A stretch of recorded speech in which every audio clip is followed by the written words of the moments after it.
At the eastern edge of Cloudcroft on US 82 is the Sacramento Mountain Museum and Pioneer Village. Celebrating the history of this area, going back to the original inhabitants, the Mescalero Apaches, this museum and recreated village give visitors a realistic glimpse into what life was like for the settlers of these mountains.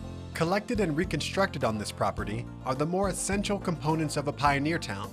From local businesses to their place of worship, all facets have been pulled together to become a microcosm of life at the turn of the century. This cottage housed a family of 9.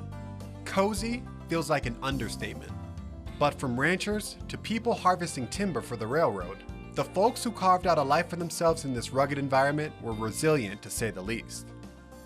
Another remarkable aspect of this museum is how involved the docents have been to make this a reality, one of who was on hand to share some of the history with me.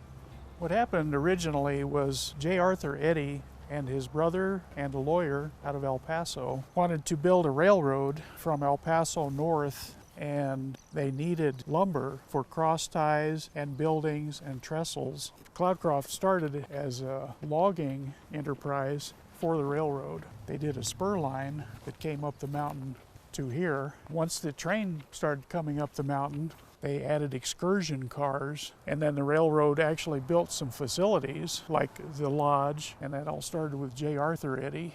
We make our way for Eddy's house, the interior filled with period-specific furnishings and items, down to the burlap wall coverings for insulation.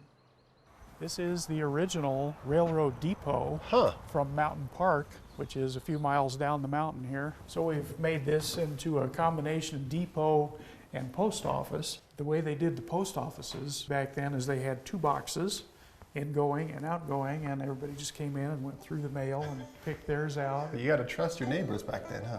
Absolutely. Inside the depot, you'll find plenty of relics and equipment, but the kid in you will enjoy popping into the old train car outside from the Southern and Pacific Railway. There's certainly no shortage of train aficionados who know what I'm talking about here.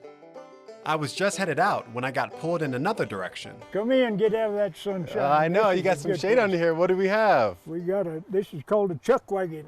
Okay. And what does the word chuck mean? I'm not sure. Food. This is what they did to feed the cowboys that drove the cattle from Texas to Montana or Colorado or wherever. This wagon carried everything that you need.